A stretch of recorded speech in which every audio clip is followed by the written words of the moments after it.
Namshukuru Bwana kwa siku ya leo ambayo ametupea ili tuweze kuwa katika uwepo wake na tuweze kumsikia na kujua mapenzi yake katika maisha yetu. Ni wakati mzuri ambapo ni muhimu sana kwa kanisa la Kristo kuweza kujifunza neno kama lilivyo katika maandiko matakatifu, kwa sababu kumetokea walimu wengi na wengine hata nimesikia wanafunza mambo tofauti wakisema hata duniani hakuna kanisa, hakuna neno la Mungu, tunamtumikia shetani. Na hii ni kwa sababu ya upungufu wa kutokusoma neno la Mungu na kujua Mungu ni nani. Mungu hawezi kuwa shetani na watu wote katika dunia hawawezi kuwa wanaabudu shetani.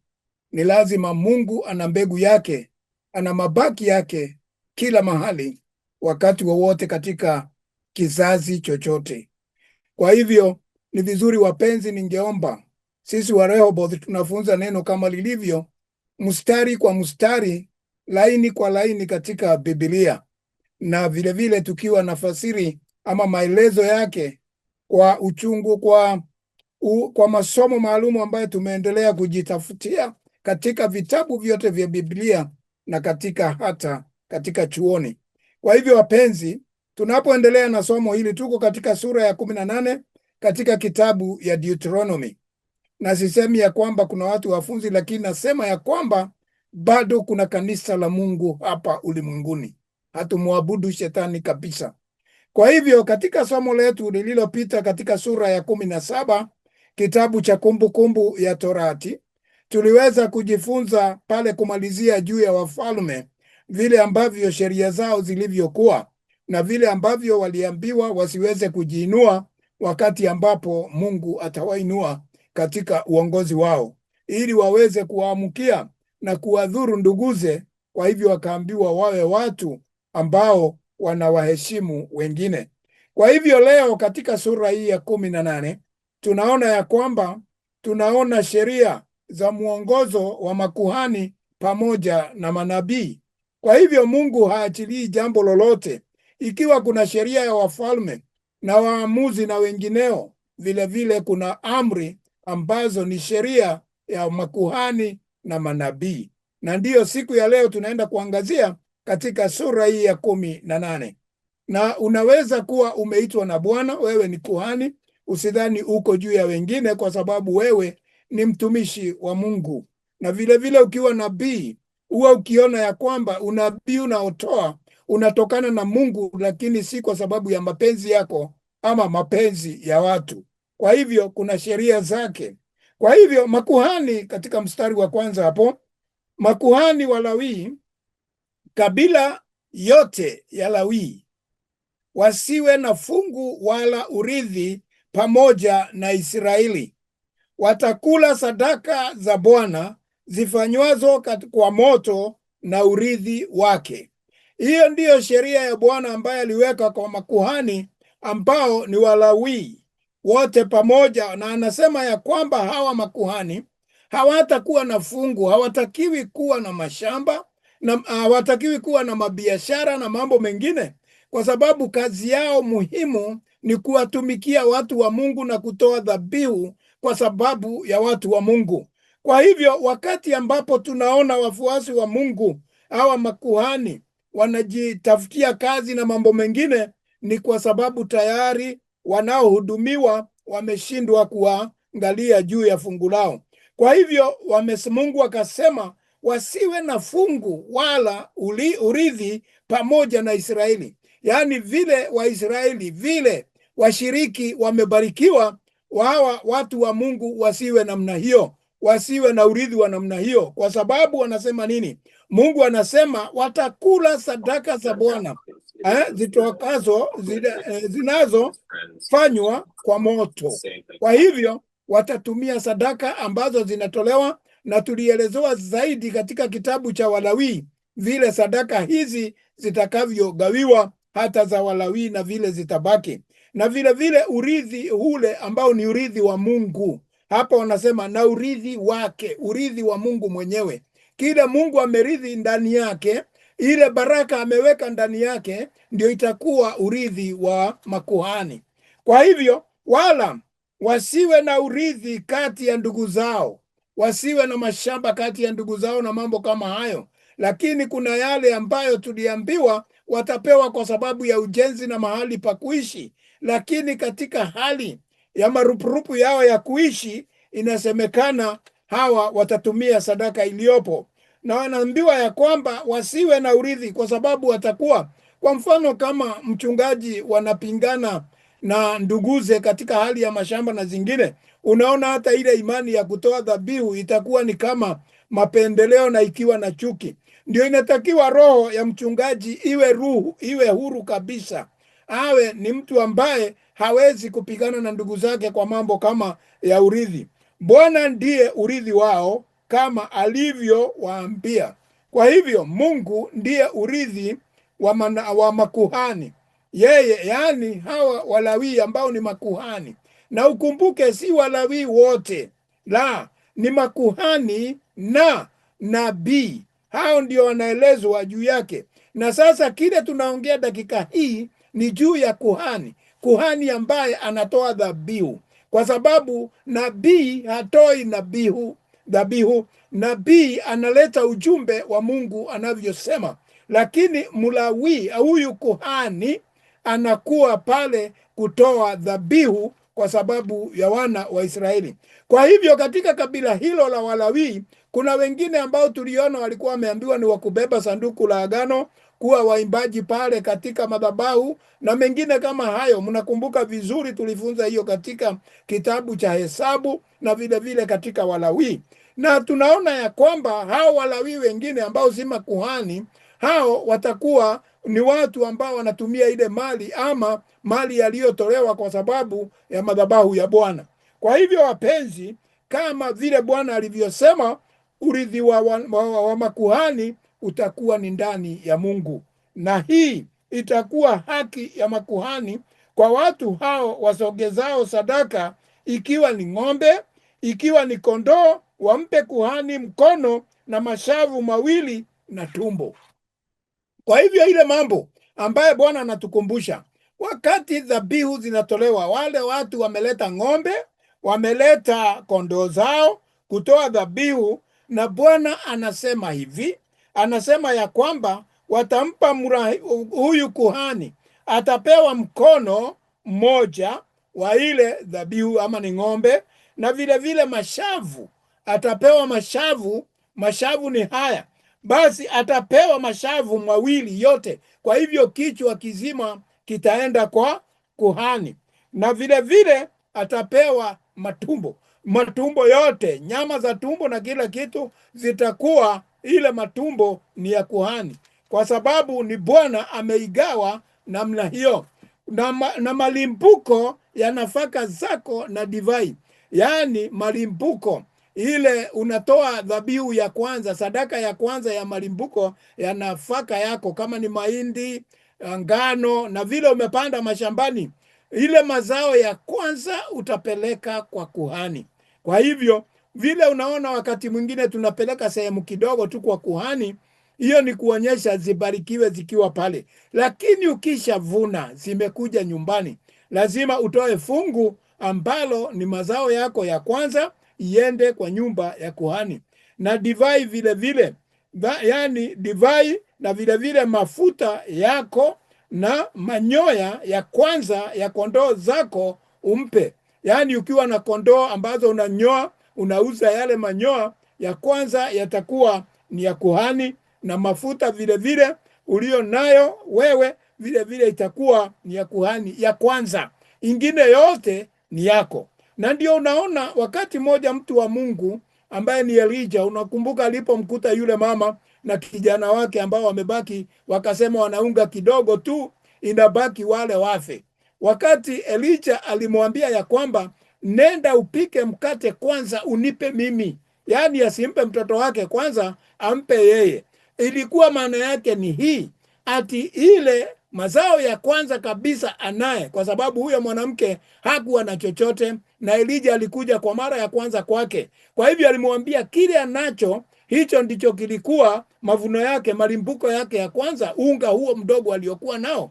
Kwa hivyo ndio Elija alimwambia, nenda upikie kwanza, mimi uniletee huo mkate, ili neno la Mungu liweze kutimia na waweze kubarikiwa, wasije wakakosa unga tena. Na ikawa ni hivyo. Hiyo ni kusema ya kwamba ukimtolea Mungu mara moja, kama vile amesema malimbuko, wewe hautakosa mavuno katika mashamba yako na maghala yako. Utakuwa kila wakati Mungu amekubariki, kwa sababu ulitimiza wajibu na sheria ya Mungu. Kwani Bwana Mungu wako amemchagua katika kabila zako zote, asimame atumike kwa jina la Bwana, yeye na wanawe milele. Kwa hivyo wapenzi, maana ya kumpa huyu kuhani hiyo mazao yako na nafaka na malimbuko ya kwanza ni kwa sababu gani? Ni kwa sababu uelewe vizuri, yeye Bwana amemteua kati ya kabila yote ya wana wa Israeli, makabila yote. Kwa hivyo wakati unaona mtu anatumika katika nyumba ya Mungu, haitakiwi awe amejiita mwenyewe, anatakiwa awe ni Mungu mwenyewe aliyemuita. Kwa sababu ikiwa ni Mungu, huyu mtu ataishi na ataendelea, na huu ufalme wa ukuhani ni wa milele, si wa muda mfupi. Yeye na nyumba yake itakuwa ni ya makuhani mpaka milele. Lazima wawe katika hiyo, na ndiyo Bwana anasisitiza katika maandiko yake na kusema ameteuliwa katika kabila zote, na anasimama kwa niaba ya nini? Kwa niaba ya jina la Mungu. Kwa hivyo analitetea jina la Mungu, anawatolea watu dhabihu, anaitana mbinguni, Bwana anasikia, kwa sababu Mungu amemweka kama sikio lake na vile vile kinywa chake cha kunena naye kwa niaba ya watu. Kwa hivyo wapenzi, na akija Mlawi atokaye katika malango yako, mojawapo katika Israeli yote, isipokuwa alipokuwa akikaa, akaja kwa mapenzi yote ya nafsi yake makala atakapochagua. Kwa hivyo akija huyu kuhani kutoka mahali popote akiwa Mlawi na aje kati yenu, ni vile mtampokea, kwa sababu yeye ni mtumishi, ama ni kabila lililoteuliwa na Mungu liwe linatenda kazi na kuzunguka na kuwaeleza wale wengine, makabila mengine, juu ya huyu Mungu na tabia zake na mapenzi yake. Kwa hivyo yeye atakaa mahali atakapochagua. Hamwezi kumwambia ati wewe ulizaliwa mahali fulani, kwa hivyo unatakiwa kukaa huko. Hapana. Mlawi akija na ametumwa na Mungu, atakaa kati yenu mahali mlipo, na mumkubali akae mahali pale, ili awaeleze ujumbe wa Mungu na kuweza kuwatolea dhabihu ambazo Mungu anataka awe akiwatolea, na atumike kwa jina la Bwana Mungu wake, kama wafanyavyo ndugu zake zote Walawi wasimamao huko mbele za Bwana. Unasikia? Lazima atumike, mkubali atumike. Hata kama ni wa kabila lingine ametoka, Mungu amemchagua akiwa Mlawi, akija kati yenu atatumika. Kwa nini? Kwa sababu anatumika kwa jina la Bwana. Kwa hivyo mtamkabidhi heshima zote zinazohitajika na kumsikiza na kujua Bwana anataka nini, na vile vile atatoa dhabihu, kwa sababu huyu ni mtumishi wa Mungu. Na ninasema si wale wa kujileta, ni yule aliyeitwa na Bwana kabisa. Wawe na fungu sawasawa la kula, pamoja na haya yaliyomfikiria kwa kuuzwa urithi wa baba yake. Kwa hivyo watakuwa na fungu lile linatakiwa, kama ni fungu hilo la 10, kama ni fungu la malimbuko ya nafaka zako, basi watalipata na watapewa kama Bwana alivyo nena. Utakapokwisha kuingia katika nchi ya kupayo Bwana Mungu wako, usijifunze kutenda kwa mfano wa machukizo ya mataifa yale. Wakati umeingia katika baraka za Bwana, wakati umeingia nchi ambaye, ama utajiri Mungu aliyokuahidi, ama katika nchi Mungu aliyokutuma, kama sisi ambao tumetumwa hizi nchi za mbali kutoka kwetu, anasema ya kwamba usijiingize katika ibada na kutenda mambo ya machukizo ya mataifa mahali ulikuja, kwa sababu kuna mambo wanatenda hamkutenda kwenu, na vile ulikuwa kwenu Mungu alikuteua ukiwa huko, na kwa vile Mungu alikuteua hautakiwi kujichanganya na mambo mengine ambaye haujui, kwa sababu umekuja katika taifa unaanza kufanya vile wanafanya. Hiyo ni mwiko na ni machukizo mbele ya Bwana. Bwana anasema udumishe neno lake ndani yako, vile alivyokuita na vile alivyokuteua. Usionekane kwako asionekane kwako mtu ampitishaye mwanawe au binti yake kati ya moto. Yaani pasiwe na wewe ambaye utaingia katika nchi hiyo, kama mfano kwa vile tuko hapa, usiingize watoto wako katika hali ya kichawi, hali ya kuwapitisha katika moto kwa sababu ya imani tofauti ya miungu usiyojua. Wala asionekane mtu atazamaye mbao, wala mtu atazamaye nyakati mbaya. Yaani asiingie katika hali ya kuangalia nyota, kuamini katika mbao. Kuna mbao ambaye huwa inatumiwa kuchezea pale mijini. Hizo mbao, karata na vitu kama hizo. Vitu kama hizo ndio unaambiwa usiingie katika vitu hivyo, kwa sababu zina ibada zake maalum. Kwa hivyo vile vile na kuangalia mambo ya nyakati, hizo ni zile nyota watu huangalia na kusema mimi sijui ni Leo, mimi ni Taurus, mimi ni nini.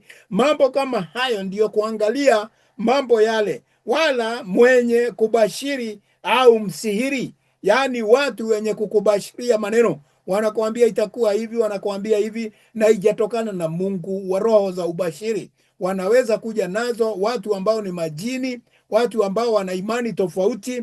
Ujihadhari nao. Wale watu unaenda kuwatafuta, ati mimi naenda kutafuta niambiwe itakuwaje katika maisha yangu. Bwana anakataa, kwa sababu maisha yako mikononi mwake, na ametuma watu ambao watakuhudumia, makuhani pamoja na Walawi. Kwa hivyo unaambiwa usiingie katika hawa. Wala mtu alogae, mtu ambaye ni mchawi, mwenye kuloga, mwenye kuua, mwenye kudharau, mwenye kuharibu, hao mnawaelewa. Na nitaenda kwa undani sana, ninafanya hii study sana ya mambo haya katika mstari huu wa 10 kuanzia mstari wa 9 mpaka 12. Na kwa hivyo nikisha maliza hilo litakuwa ni somo maalum. Kwa hivyo nitaelezea kwa kindani zaidi mambo ya walogae na mambo mengine. Kwa hivyo na kupiga mafundo, wale wanapiga mafundo, wale ambao wanakuroga wanaweza funga wakitumia kamba, ama kuchukua mchanga wa miguu yako, unyayo mahali umekanyaga, alafu wanaweka kwa kitambara ama makaratasi, wanafunga, wanaenda wanatupa mtoni, wamekufunga. Mambo kama hayo. Ama kamba wanafunga mafundo kama 3 4, wanasema kila moja wanaeleza hii asiweze kufaulu, asiweze kusimama, asikae miaka mingi, wanafunga, alafu wanazika kwa mchanga, ama wanaenda wanatupa mtoni, inaenda na maji. Kwa hivyo vifungo ndio hiyo tunaita mafundo. Kwa hivyo mambo kama hayo usiende kufanya hayo, kwa sababu kuna watu hata badala ya kwenda kuombea wengine huwa wanaenda kuwafunga. Hata katika kongamano la watu wa Mungu kuna watu bado wanatumiwa na shetani, na hao watu ni wabaya, kwa sababu hauwezi kuwajua kwa urahisi, lakini tunawatambua kwa Roho Mtakatifu akishuka watatambulika. Na wengine wanajificha kwa sababu hawa ni demons wabaya sana, ama malaika wa giza ambao wanatumika katika nyumba za Mungu, na ni vizuri tuwatambue. Wala mtu mchawi, msiende kwa wachawi. Wala mtu aombaye wafu, ama wale wanaoomba wale waliokufa makaburini na miili ya watu waliokufa. Kuna wale wanaabudu wafu waliopita, na utaona hiyo tuna sanamu kila mahali. Ukiangalia miji tunayopitia, hata sasa miji mingine haikujua mambo haya, kama Afrika imeweza kuweka sanamu kila mahali na kuweka na majina ya wafu wale waliokufa. Mambo haya yote yanaharibu nchi. Na ukiangalia katika nchi, kwa mfano hapa Marekani mahali tulipo sasa, utaona ya kwamba miaka kadhaa, kama miaka 4 iliyopita hivi, wamebadilisha watu wote waliokufa vitani, maaskari wa jeshi na wa Navy na wengineo, wote waliokuisha kule kuwa vitani na wakafa, sasa ni wafu. Wamechukua picha zao, wameziweka katika kila barabara. Ukiangalia kila barabara utaona ya kwamba kuna picha ya fulani alipigana vita ya kwanza ya dunia na mwaka fulani. Utaona namna hiyo, picha hizo zimewekwa kila mahali. Na nimejaribu kuzunguka miji kadhaa nione kama ni hapa kwetu tu pekee. Nikaenda nikakuta miji yote imewekwa namna hiyo, zaidi. Nitasema tu katika hapa Pennsylvania, sijaangalia katika state zingine, utaona picha hizo zimewekwa kila mahali. Hiyo ni kukuambia nini?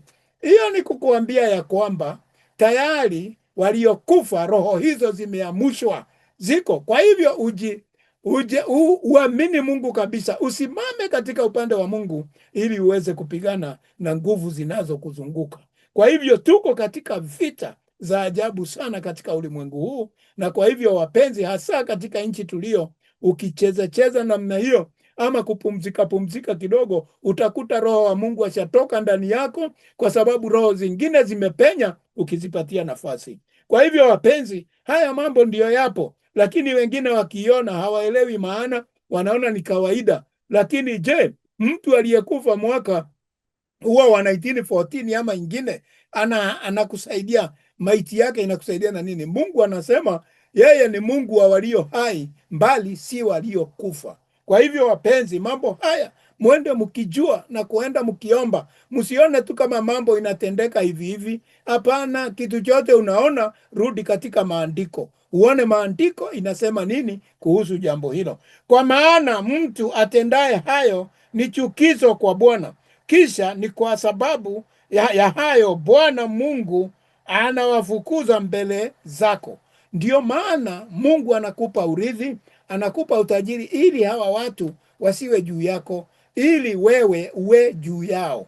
Na ukiweza kutumia mamlaka uliopewa na Mungu, utarithi hiyo nchi, kwa sababu ukiweza kusimama katika hali na mali na utajiri wa kiungu, hawa watu watakuwa mamlaka yao yapo chini yako, na hawataweza kukutawala. Hivyo ndio Bwana anasema atawatoa mbele yako, atawaotoa mbele yako, yaani wasiwe wana uweza zaidi yako wewe. Kwa hivyo wapenzi, siri hizi mjue vile Mungu anatupigania. Lakini kuna nini? Kuna sehemu ambayo wewe mwenyewe unatakiwa ufanye, yaani kumwamini Mungu na kusimama katika imani na kumjua Mungu ili Mungu akupiganie.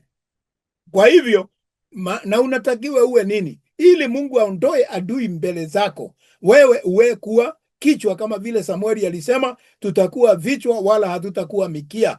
Ni lazima uwe hiyo. Mstari wa 13 inasema nini? Uwe mkamilifu, uwe mkamilifu. Uangalie sana, usiingie ukiingia majaribu. Nimekuwa na wafunza, unatubu mara moja, ukae saa yote ukiitakasa roho yako. Na ndipo wakati mmoja Daudi akasema, uilinde roho yako kuliko vyote ulivyo navyo. Kwa hivyo wapenzi, uwe mkamilifu. Na unakumbuka hata alipotafuta mtu mkamilifu alipata Nuhu, wakati dunia ilikuwa imeingia dhambi kila mahali, wakati shetani alitawala dunia mzima.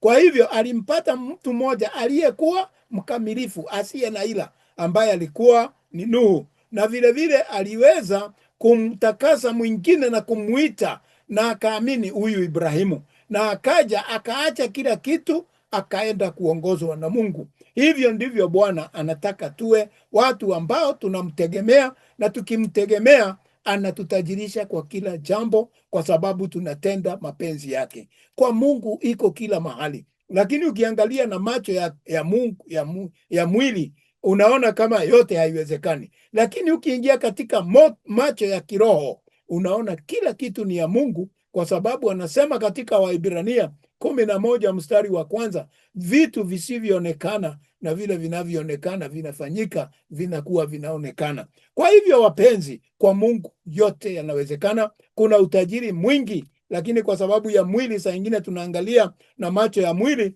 ndio maana tunasema pengine tunatoka katika njia za Mungu. Mtegemee Mungu na uwe mkamilifu ili aweze kukupigania.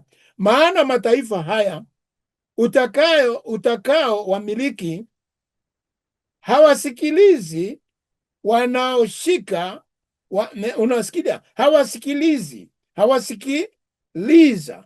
Hawa husikiliza mambo yaliyo tofauti. Na haya mataifa unaambiwa ni wewe utayarithi, yatakuwa chini yako. Haya mataifa wewe ndio utasimamia. Yaani walipoingia Kanani, hiyo mataifa yote ilikuwa chini yao. Tulipokuja mahali tupo, mataifa mengine yanatakiwa kuwa chini yetu, kwa sababu sisi tuna Mungu mkuu. Kwa hivyo wanaoshika mambo walio nayo, mambo ya nyakati ile wanafanya, kwenda kwa wachawi hao na kutazama mbao na kufanya hiyo mambo ambayo nimewaeleza hapo katika sura mstari wa 10. Ninakuambia ya kwamba hao huwa wanaangalia hiyo, hao hufuata mambo ya uchawi, hao hufuata mambo ya kupiga mbao, bali wewe Bwana Mungu wako ndiye unayemfuata.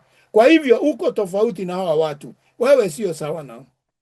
Kwa hivyo wakati wote, hata ukiona mambo yamekuzidi na pengine watu wa kwenu wakaja wakakwambia twende kwa mganga fulani ama tukapige mbao mahali fulani, tukaulize itakuwaje, mtu wa Mungu huwa hatuendi huko, kwa sababu lazima tukae na ukamilifu ambao tunamtegemea Bwana Mungu wetu. Hatufanani na hao watu wa ulimwengu. Kwa hivyo hakukupa ruhusa kutenda hayo. Mungu hajakupa ruhusa kwenda kutenda yale ya kupiga mbao na kwenda kutafuta mambo ya nyakati ili uambiwe, na vile vile mambo ya uchawi na mengineo ambayo yametajwa pale. Bayo yote Bwana amekataa, na kwenda kuabudu mizimu na watu waliokufa. Hayo yote Mungu amekataa. Na anasema nini Bwana hapa? Musa ndipo anaongea, Bwana Mungu wako atakuondoshea nabii miongoni mwa ndugu zako kama nilivyo mimi, msikilizeni yeye.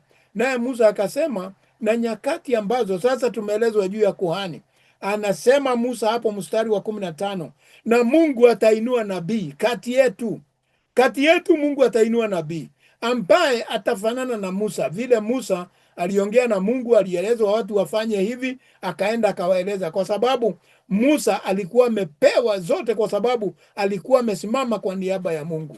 Kwa hivyo anasema atainuliwa nabii. Na vile vile unaweza kutafsiri hii na useme ni wakati Yesu atakapokuja, atainuliwa nabii kati yenu kama Musa. Kwa hivyo siku za Yesu katika Agano Jipya, yeye ni nabii anayeinuliwa kwa wakati huo. Kwa hivyo wapenzi, wakati wote watu wa Mungu wako pamoja, kati yao Mungu huinua nabii. Na wakati alimuinua Yesu kati ya Waisraeli, wakati walikuwa chini ya Warumi, alimuinua Yesu ili aje awakomboe watu, na ili Roho Mtakatifu aweze kushuka, Kristo mwenyewe aweze kuibadilisha dunia. Sababu hapo ndipo Yesu, kumbuka, alikuja na ujumbe moja tu, ya kuambia watu ufalme wa Mungu umekaribia. Kwa hivyo wapenzi, wakati wote ujue nabii akija, anakuja na ujumbe wa Mungu ya kwamba umekaribia na upo pamoja nasi, kama vile ulivyotaka kwa Bwana Mungu wako huko Horebu. Yaani wakati watu wakiwa katika mlima wa Horebu, wakati walikuwa katika mambo yao, walitaka Mungu awanenee, awaeleze ni nini kitafanyika. Unakumbuka wakati walikusanyika pale chini wakingoja kusikia sauti ya Bwana. Na ni hivyo hivyo wakati ambapo kanisa lina kiu ya Bwana, lina njaa ya neno la Mungu, linaomba nabii aliyepo aweze kuwanenea vile Mungu anataka wafanye, ama waenende kwa njia gani, wakati wako katika hali yao ya kutokujua mapenzi ya Mungu. Siku ya kusanyiko ukisema, nisisikie tena sauti ya Bwana Mungu wangu, wala nisione tena moto huu mkubwa, nisije nikafa.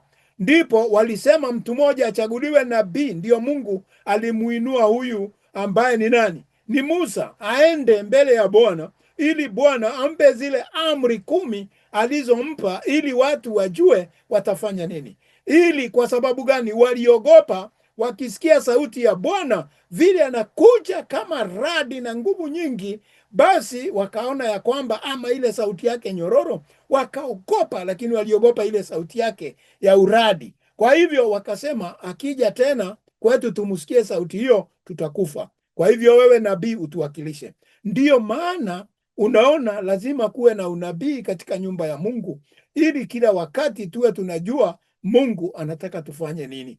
Kwa hivyo, na si nabii tu wa kusemaga maneno yake hata watu wanamzoea. Hapana, ni nabii, neno lile likitoka litapenya roho zetu ndani, na tutajua huyo ni Mungu ameongea kwa dakika hiyo, kwa sababu Mungu haongeagi kila mara kama vile anaongea kila wakati. Anaongea kwa jambo linalotakikana kwa wakati huo mwafaka, wakati huo unaofaa. Kwa hivyo Bwana akaniambia, wametenda vema kusema walivyosema. Yaani Mungu waliposema wanataka nabii, Mungu akamwambia Musa, wamefanya vizuri na nitafanya kama vile walivyosema, kwa sababu mimi singeweza kuwanenea uso kwa uso, kwa sababu ni kuwamaliza, kwa sababu hawakuwa wote wakamilifu. Kwa hivyo Musa akathibitishiwa na Mungu ya kwamba vile wamesema wapatiwe nabii aamke kati yao, wamefanya vizuri. Mimi nitawaondokeshea nabii miongoni mwa ndugu zao, mfano wako. Naye hapo Mungu aliweka ahadi. Hiyo ni kusema ya kwamba kila kizazi Mungu anainua nabii ambaye anasaidia ndugu zake kuwaeleza mapenzi ya Mungu. Ukiona kizazi hakina nabii, kuna wakati Mungu alinyamaza kwa muda mrefu sana. Ukiona katika kitabu cha Malakai kuja mpaka kitabu cha Matthew, kuna utofauti wa miaka 400. Miaka hiyo 400 Mungu alinyamaza. Na ukiangalia mambo ilitendeka katika Israeli na dunia, ilikuwa ni vita. Kitabu hicho kinaitwa Makabisi. Hiyo ni vita, ilikuwa vita, mambo ya uchawi, mambo ya nini, mambo mabaya ilitendeka kwa miaka 400, mpaka wakati ambapo Mungu alituma Yohana Mbatizaji. Yohana akaja na ujumbe, tengenezeni mapito ya Bwana ili iwe tayari, kwa sababu Bwana anakuja. Kwa hivyo unaona, lakini hapa Mungu aliahidi akasema wakati wote atakuwa akimuinua nabii kati ya watu wake ili waweze kujua mapenzi ya Mungu. Mfano wake Musa wewe, nami nitatia maneno yangu kinywani mwake. Hapa anaeleza juu ya Yesu Kristo, ambapo Yesu alikuja akasema yeye haneni lolote kutoka kwake, ananena yote kutoka kwa Baba. Kwa hivyo hakuna neno lake, na ndio naona Agano Jipya limeandikwa maneno yote Yesu alionena kwa rangi nyekundu, ili uweze kujua inatoka katika Agano la Kale, ambaye ni maneno ya Mungu mwenyewe, kwa sababu Agano la Kale lote ni Mungu anayehusika. Agano Jipya ni Mungu anayenena akiwa kinywani mwa Yesu, ambaye ni mtu mwanadamu. Kwa hivyo wapenzi, na ni Mungu. Wakati ambapo alibatizwa, ndipo Roho Mtakatifu aliingia ndani ya Yesu na akaitwa Yesu Kristo. Kwa hivyo wapenzi, na hata sasa anainua nabii. Mtu yeyote ambaye ameinuliwa na Mungu akiwa nabii, ananena maneno yatokayo kwa Mungu kwa kinywa chake. Hawezi kunena maneno yake binafsi. Kwa hivyo angalia, Yesu alithibitisha, na hapa ushike vizuri sana. Hapa wengi wanaangalia Yesu, lakini Yesu alisema wale watakao niamini na wakae kwa njia zangu watatenda makuu kuliko mimi. Kwa hivyo sisi tulioitwa sasa baada ya Yesu kuangikwa na tukajazwa na Roho Mtakatifu, tukimwamini Yesu tutatenda makuu kuliko yale Yesu alitenda. Hiyo ni kusema nini? Katika vinywa vyetu Mungu ataweka maneno yake na tutayanena, kwa sababu hiyo ndio Mungu alisema katika Agano la Kale, naye Yesu akathibitisha katika Agano Jipya. Ile kitu inatakiwa ni tuwe wakamilifu, na nabii akiinuliwa kati yetu, naweza kuwa mimi ni nabii, kunaweza kuwa mwingine ameinuliwa, na hivyo tukijua namna hiyo, na mimi nina imani mimi ni nabii, kwa sababu ninatoa neno na ninatenda, na hakuna madawa inatumika. Ni lazima unene neno kutoka kwa Mungu, na usitumie vitu vingine kuambia lazima hii maji nini, mambo kama hayo. Hiyo huwa ni ya kudhibiti tu ili watu wajue Mungu ametenda. Lakini neno linalotoka katika misingi ya kiungu ndani yako, hiyo ndiyo neno lazima iwe imetoka katika misingi ya kiungu, na ni Mungu mwenyewe ananena akitumia kinywa cha huyo nabii ambaye ameteuliwa. Kwa hivyo umeona vizuri, usiwe na mambo ya kufafanuliwa jambo. Unaambiwa sasa hapa si wanadamu, hapa ni Yesu. Tunaambiwa atakuja na yeye ndio atanena yanayotoka kwa Bwana. Yesu mwenyewe alisema wale watakao muamini watatenda makuu kuliko yeye. Hiyo ni kusema nini? Wataweza kutenda miujiza, watawaponya wagonjwa, na vile vile watanena kutoka katika kinywa cha Mungu, kwa sababu Bwana atawatumia yeye kuwafikia kizazi hicho ambacho kitakuwepo. Basi atawaambia yote nitakayo muamuru. Atawaambia yale Mungu ananena, si yake. Kwa hivyo wakati mtu anajiita nabii na anadanganya watu wa Mungu, wanapitia mahali ambapo hapafai. Neno la Mungu hata ikiwa ni kuhani linawaita katika kitabu cha Isaia 26 mstari wa 11, inasema hawa ni mbwa, hawa ni mbwa. Na mbwa, unajua kwa nini wameitwa mbwa? Kwa sababu mbwa ana tabia mbaya, anafanya mambo mabaya. Angalia, fikiria mbwa huwa na tabia gani? Tabia mbovu, anakula kila kitu, mambo machafu. Kwa hivyo watu wa Mungu ambao hawaenendi na njia za Mungu, ambao ni waongo, wameingia katika madhabahu kudanganya watu wa Mungu, hawa wameitwa mbwa. Na ukiangalia hiyo imeandikwa katika kitabu cha Mungu cha Isaia. Kwa hivyo wapenzi, mambo haya twende tukiangalia vizuri na tujue vizuri Bwana ananena nini na hasa anaelekeza sisi wapi, ili tuweze kumjua vizuri na kumwelewa na kumpenda na kutenda mapenzi yake. Kwa hivyo wapenzi, ndipo unaona wakati ambapo Mungu anatumia jina kama hilo na linaandikwa kupitia manabii wake, ili maandiko matakatifu watu wajue mapenzi ya Mungu ni nini. Ni vizuri mjue ya kwamba tukae vizuri na tuwe watu wazuri mbele ya Bwana, ili tusije tukawa majina magumu ambayo hayo yanaitwa watu ambao hawaenendi na njia za Mungu vizuri, na kwa hivyo wanaleta bugdha, wanaleta mambo mabaya katika milki ya kiungu na katika utakatifu wa Mungu wetu. Kwa hivyo wapenzi, tuone ya kwamba mambo ambayo Mungu anasema tunayatenda vizuri na tunafanya kadri ya mapenzi yake. Kwa hivyo hiyo itakuwa watakaomwamini Mungu ndiye atakaye watumia. Hata itakuwa mtu asiyesikiliza maneno yangu atakayosema yule kwa jina langu nitalitaka kwake. Kwa hivyo lile neno ambalo huyu nabii atalitoa na watu walikatae, Mungu atalitaka kwao. Atawauliza, kwa nini hamukulisikia neno langu na nilinena nikiwa ndani ya mtumishi? Unajua kwa nini maneno haya yanaelezwa hivi?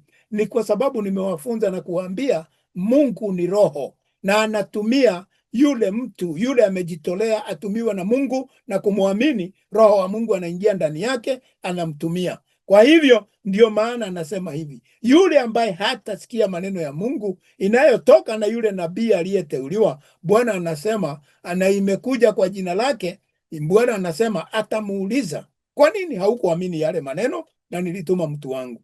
Kwa hivyo wapenzi, unaona ya kwamba ni lazima ujue kusikiza sauti ya Bwana. Ujue wakati Bwana ananena.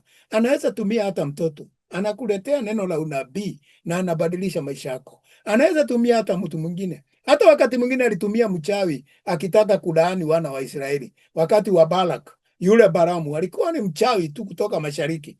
Na wakati alitaka kulaani, Mungu aligeuza kinywa chake akamwambia atawabariki. Kwa hivyo wewe uwe msikivu sana. Uwe msikivu sana. Ndio ujue wakati Bwana ananena. Na ili kujua Bwana ananena, neno hili litaingia mpaka rohoni mwako. Utasikia kabisa limekuja wakati ufaao. Kwa hivyo wapenzi, uwe unasikiza sauti ya Bwana. Lakini nabii atakayenena neno kwa kujikinai kwa jina langu ambalo sikumwagiza kulinena, yule nabii atakuja kunena maneno yake mwenyewe ili ajitosheleze, ajishibishe, apate kula, akae vizuri, kwa njia ya urongo, ambaye anasema neno kwa jina la Bwana na Bwana hakumtuma. Na hapa Mungu hakumtuma. Nataka tuone tofauti hapa. Uangalie hapa katika mstari huu, hatumii jina Bwana, anatumia mimi, anatumia yeye mwenyewe. Lakini nabii atakaye nena neno kwa kujikinai kwa jina langu, yani Mungu mwenyewe, sio Bwana, jina la Mungu mwenyewe. Na niliwaambia kitu juzi, wakati ambapo ninawaambia, wakati unaangalia wingu na linaleta mvua, na mvua na wingu vile vile moto unatoka kule. Mambo hayo sitaki kufunza sana, lakini nataka uone katika ile hali ya uumbaji unaumbwa na Bwana, the Lord, unaumbwa na Bwana.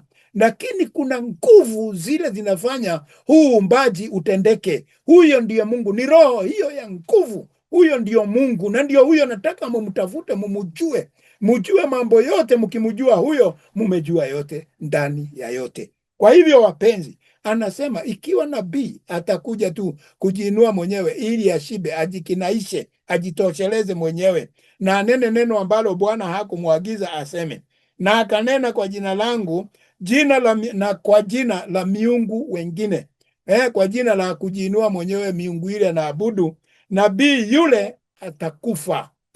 Yule nabii atakufa. Hukumu yake ni Bwana mwenyewe ametoa. Huyo nabii muongo, huyo nabii anakuja na neno la miungu yake ingine, ili watu waamini na wawe wametoka njia za Mungu, na waambie uongo kwa kujitosheleza yeye mwenyewe. Hukumu yake ni moja. Bwana amesema yule nabii atakufa, maisha yake yatakuwa mafupi tu. Nawe ukisema moyoni mwako, tutajuaje neno asilolinena Bwana? Ikiwa utajiuliza mtajuaje neno ambalo limenenwa na huyo nabii ambaye mnataka kujua kama kweli limetoka kwa Bwana, Bwana anajawabu hapa: atakaponena nabii kwa jina la Bwana, lisifuate jambo lile wala kutimia. Hilo ndilo neno asilolinena Bwana. Akinena neno yule nabii, na isikuje kufanya vile ambavyo amesema, isiweze kufanya vile alisema. Kwa hivyo huyo si nabii wa Mungu, huyo ni nabii wa uongo. Kwa kujikinai amelinena huyo nabii, usimuogope. Wakati nabii atanena neno na maneno hayo hayatimii, inakuwa haifanyi kazi, ujue kabisa huyo si nabii wa Mungu, na Bwana anakuambia usimuogope, hata akiwa ni wa aina gani. Nasema Mungu wa rehema awabariki, awainue. Tutakoma hapo kwa siku ya leo kwa somo la 18, na utaona ya kwamba Mungu ametunenea. Usiogope nabii ambaye anakunenea maneno ambaye hayakuji kutimia. Huyo nabii ni nabii wa uongo, ni nabii anayeamini miungu wengine. Na utaona ya kwamba nabii alikuwa na uhuru wa kwenda na kutembea. Huyu ndio Mlawi, anaenda kuwatembelea makabila yale na kuwapa ujumbe wa Mungu. Naye kuhani, mnakumbuka, anatoa dhabihu za Mungu na kuwaweka katika njia za Mungu na kufanya Mungu awasamehe dhambi zenu, sababu yeye ndiye anayeongea kwa niaba yenu kwa sababu ya Mungu kwa dhabihu watoazo. Na ukaona ya kwamba Mungu atainua nabii kati yetu ambaye atanena maneno yanayotoka katika kinywa cha Mungu. Na ikiwa huyo nabii atatoa maneno ambaye haitimiliki, haifanyi vile alivyonena, basi huyo msimuogope, siye nabii wa Mungu, huyo ni nabii wa uongo. Na hizo ndizo sheria ambazo Mungu alipeana juu ya makuhani na manabii. Na hiyo inakufundisha kabisa utawatambua namna gani, kwa sababu neno la Mungu ni wazi. Mungu awabariki, awainue. Amani ya Bwana iwe pamoja nanyi. Nashukuru Mungu kwa siku ya leo.